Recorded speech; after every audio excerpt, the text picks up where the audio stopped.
Welcome to ఉదయం news. Mahatma Gandhi వర్ధంతి అమరవీరుల స్మారక దినోత్సవంలో భాగంగా కలెక్టర్ కార్యాలయంలోని సమావేశ మందిరంలో జిల్లా అధికారులతో కలిసి 2 నిమిషాలు మౌనం పాటించారు. ఈ సందర్భంగా ఆయన మాట్లాడుతూ మహాత్మా గాంధీ ఆశయాల మేరకు కుష్టు బాధితులకు వివక్ష లేకుండా ప్రేమతో సేవ చేయాలని, సమాజంలో వ్యాధిపై అపోహలను తొలగించి అవగాహన పెంచాలని అన్నారు. మహాత్మా గాంధీ ఆశయాలను గౌరవిస్తూ కుష్టు వ్యాధి బాధితులకు మద్దతుగా వ్యాధి నిర్మూలనకు ప్రతి ఒక్కరూ కృషి చేయడానికి ప్రతిజ్ఞ గావించారు.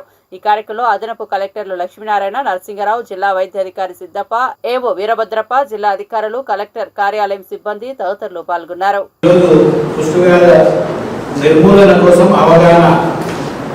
దినోత్సవంగా ఈరోజు జరుపుకుంటున్నాం. దీనికి సంబంధించి అందరం కూడా ప్రతిజ్ఞ చేయాల్సిన అవసరం ఉంది. కాబట్టి చేయించాల్సి ప్రతిజ్ఞ చేయాల్సింది.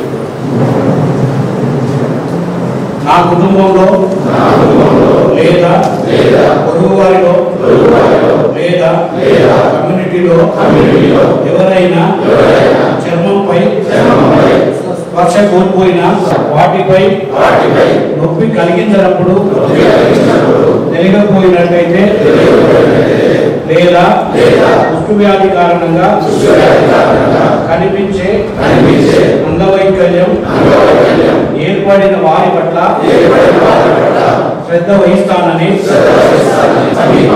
ఉన్న ఏదైనా ప్రభుత్వ సంస్థ నుండి పూర్తి చికిత్స తీసుకునేలా సూచనలు ఇస్తానని మహాత్మా గాంధీ గారి వర్ధంతి రోజు కార్యక్రమంలో నేను ప్రతిజ్ఞ చేస్తున్నాను. నా సొంత కుటుంబ సభ్యులలాగా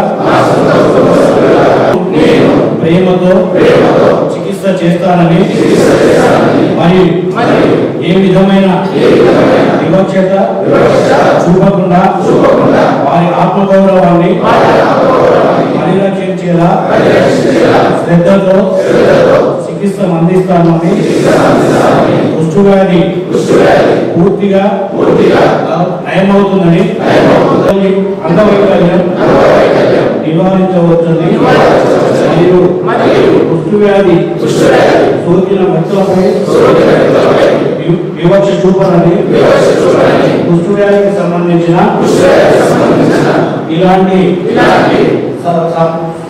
సందేశాలను సమాజంలో మహాత్మా గాంధీ కలలు కన్న విధంగా సమీప భవిష్యత్తులో కుష్టు వ్యాధి రహిత భారతదేశం నిర్మాణంలో అందరితో కలిసి కృషి చేస్తారని ప్రతిజ్ఞ చేస్తున్నారు.